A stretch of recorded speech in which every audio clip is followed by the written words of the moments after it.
Ready? Yeah. I'm going to show you how to make this. That's not enthusiastic. This recipe is so versatile. It's perfect for sweet and savoury. It's a great base to have topping and flavour.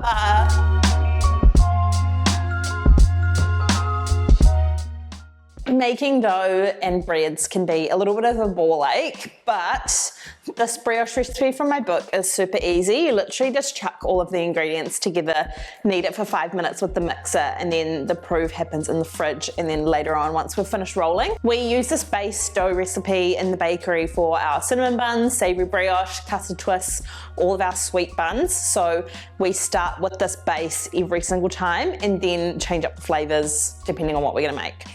So first up, we're gonna get the dough ready. Just got a stand mixer bowl. All my ingredients are prepared earlier. So this is just some warmed milk. And you wanna put the yeast in. Just dissolve the yeast. We're not gonna bloom it at all. Get the eggs into the mixer.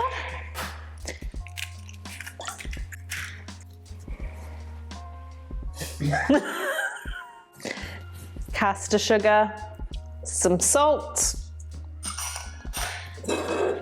Just gonna give that a whisk, just to break the eggs up. Nothing too crazy. Give that one little stir again and then that can go in. I'm not gonna be too fussy. Got no time for that, can't be bothered. Just whisk for like 10 seconds just to dissolve that yeast a little bit further and to combine everything. And then in goes the melted butter. Flour, and then we're just going to mix this for 5 minutes. Just going to scrape the bowl down quickly, and then after that I'm going to set a timer. Let's go right around the edge.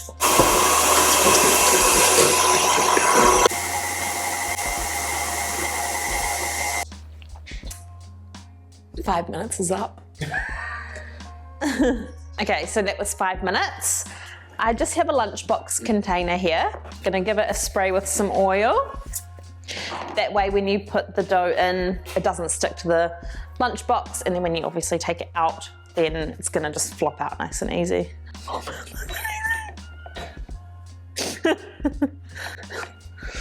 This is quite a wet dough. It's gonna firm up in the fridge. I say to leave this in the fridge for an hour just to chill it down a bit, which means it's easier to roll. But we actually make it the day before in the bakery, and then it can just sit in the fridge overnight, and then you can roll it in the morning.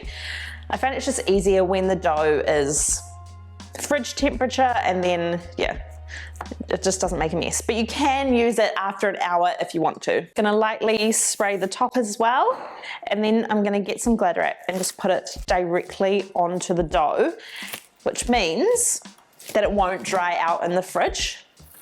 Even though I'm gonna put the lid on the lunchbox, I like to press the Glad wrap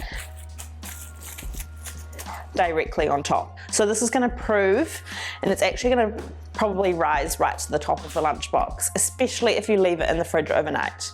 So I'm gonna put that in the fridge. I've got one I've made earlier. Before I get the dough out of the fridge, I'm gonna make the cinnamon filling. So easy as again, just some brown sugar. Butter, I've melted nearly all of the way, not completely though. Oh, that's just some flour for dusting the brioche later. So yeah, the three: brown sugar, butter, and cinnamon. Just chuck them all together.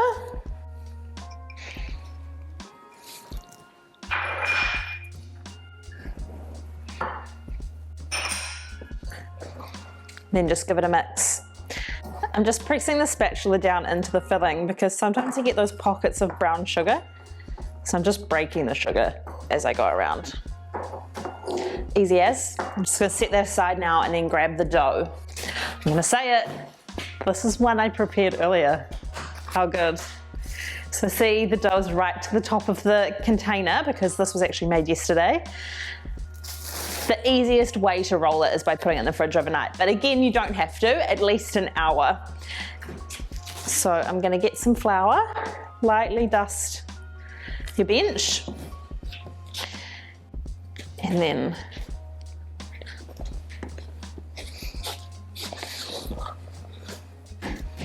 okay, one of my favorite tools in the kitchen is a measuring tape. I'm gonna line the tin with some baking paper. So I've just got a bit of baking paper here, and then you can just cut into the paper where it meets the tin, and then I'll be able to press in nicely. Bit of a spray as well, just so it stays in there nicely.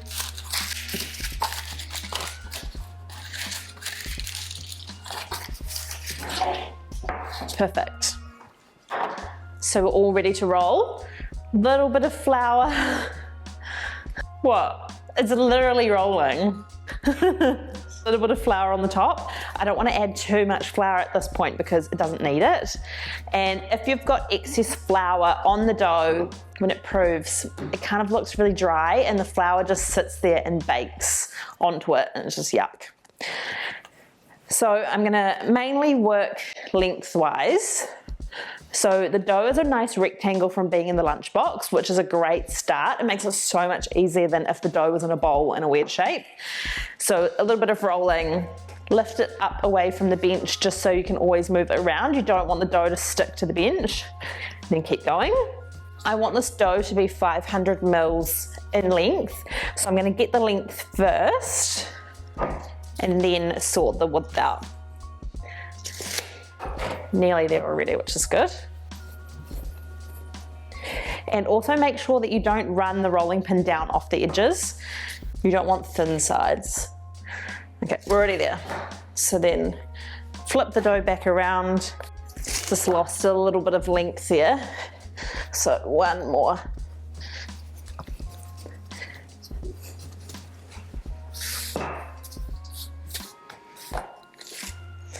$250, $500.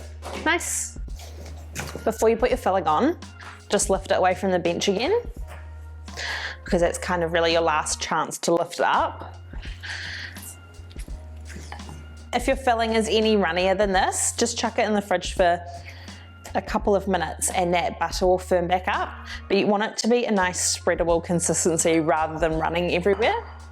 So I've just got a offset little palette knife. Spread it right to the edges, because remember, when we cut it, there's going to be no offcuts.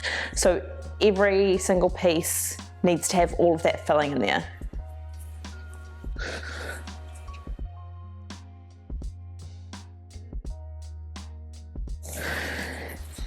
So I'm just doing nice big sweeping movements.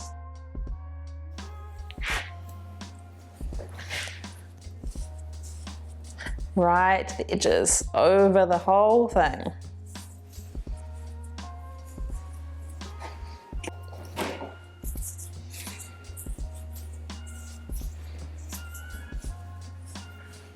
Okay, that's spread out nicely, so now it's time to roll it up.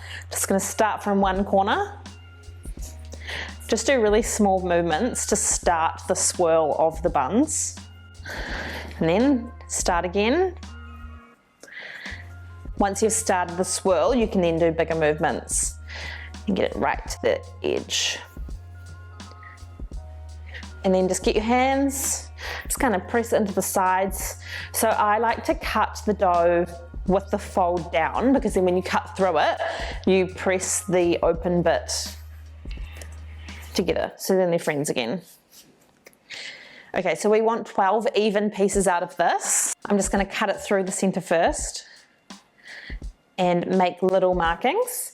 And see, I am pressing the roll so it's all even, because then you know when you cut it, it's gonna be pretty much perfect. So in half again, and then into three. Go. See, that one was bad. Good thing I'm marking it out. Okay, that's the quarter mark, and then three. Three.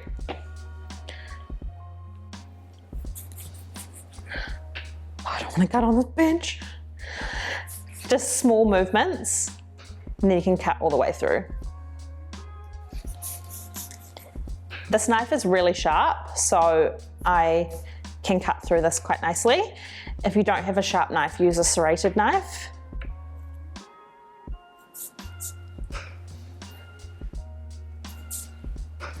Because we're also going to reshape these before they go in the tin, so they lose their shape when you cut, but then you can bring it back.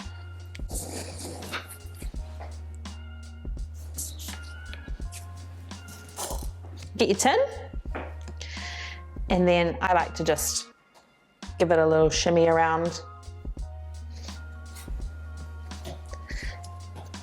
Little pat.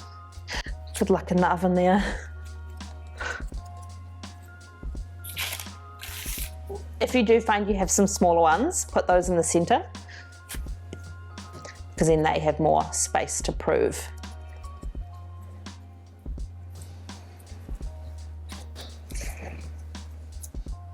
Because the dough is so cold and will work quite quickly, there's not much reshaping that you have to do.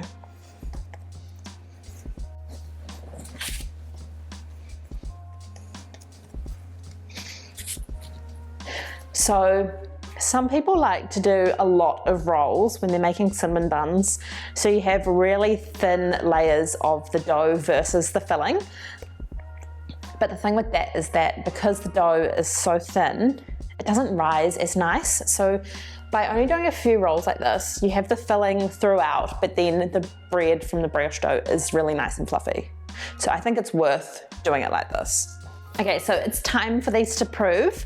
I'm going to wrap the whole thing in Glad wrap, and that way you're making a really nice enclosed environment, and they almost get humid in the Glad wrap, which is what we want. So right over the top, you could use a tea towel. It's just not really the same. This just makes it so nice and humid, really. Perfect gross word for it. Depending on where you are and how hot it is, it's gonna make the proof time vary, but you know they're proofed enough when they're touching. So I'm gonna check these in about 45 minutes.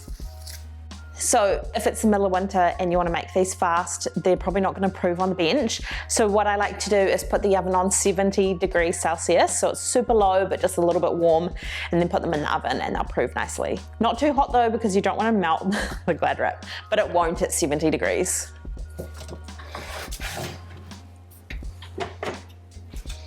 So now it's time for the cream cheese icing. I have some softened butter here, and what I like to do is beat the butter and the icing sugar first before the cream cheese goes in, because if you overmix cream cheese, it loses its structure and it goes really runny. So we want a nice thick icing, so we're gonna beat this first. It's been running for a couple of minutes now, so I'm just gonna scrape the bowl down. Around the outsides and then in. This is the perfect amount for all of the cinnamon buns, so we're gonna have no leftover.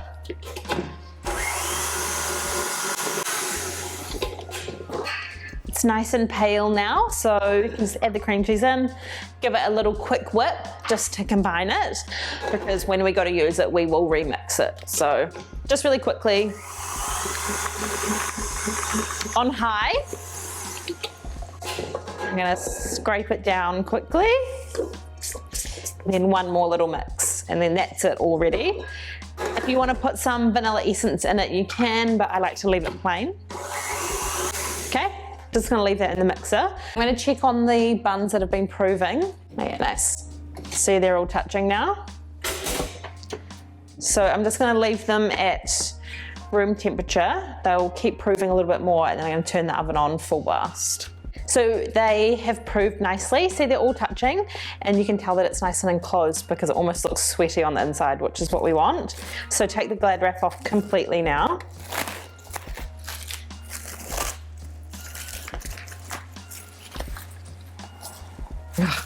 They look so good. These are going to go into the oven for about 15 minutes.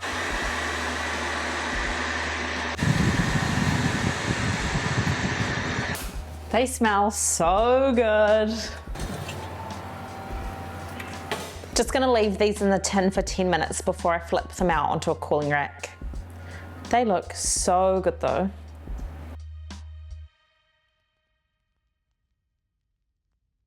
if you can pick up the tin and it's not burning your hands, then it's ready to flip onto the cooling rack. So I like to use 2 cooling racks, makes it easier. Flip it over. Then I'm just gonna peel off this greasy old baking paper that has been in the oven and replace it with some nice fresh stuff. And then get your second cooling rack and then flip over again. I'm gonna leave this to cool for another 10 minutes just so it can cool down slightly so the icing doesn't spread off. But some people do like that though, the whole like rustic kind of vibe. So depending on what you want, I like to pipe the icing on and then spread it with a palette knife. So that's what we're gonna do. These are still warm, but they're not too hot now, which is perfect. I've just got a little serrated knife. I like to cut them first, so then it's just easier to pull them apart. You don't have to do this step. Okay, now I'm gonna give that icing a little mix again, just to bring it back and make sure it's fluffy.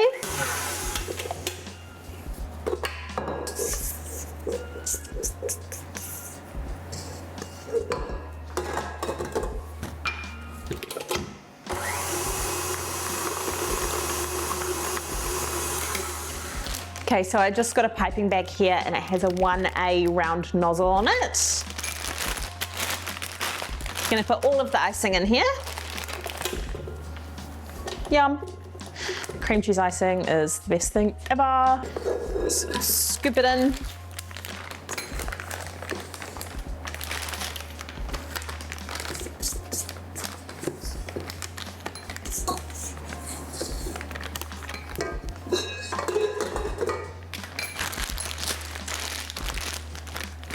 Just gonna pipe a little bit of this icing over everyone.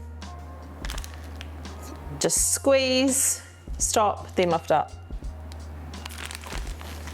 And we're gonna use all of this icing for all of these.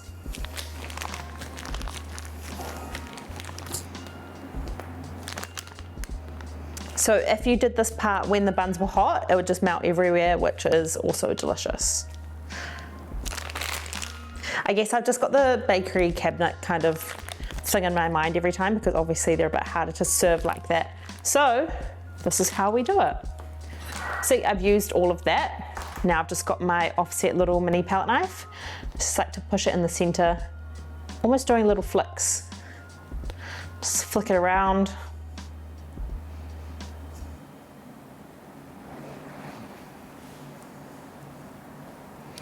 The icing will start to melt a little bit, which is delicious. They're gonna be so light and fluffy and they are so nice served warm.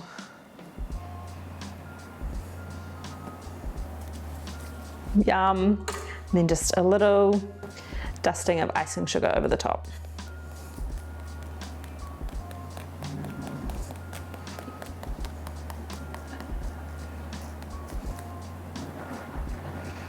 I never trust sieves. Sometimes too much comes through. Let's just tap it. Yum, so we're all finished. They are so delicious. Definitely give them a go at home and let me know how you go if you do make them. Divine. No, I should cut one. I'm gonna cut one. Then eat it.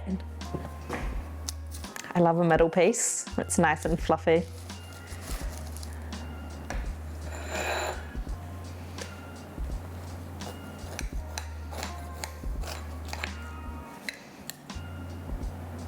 Oh, so good. See, perfect amount of swirl. The brioche dough is really nice and fluffy, and then the icing is just starting to melt a little bit, which I think is literally perfect. Let me know if you make these at home. They are actually the best thing ever. Oh, the middle bit, it's the best part.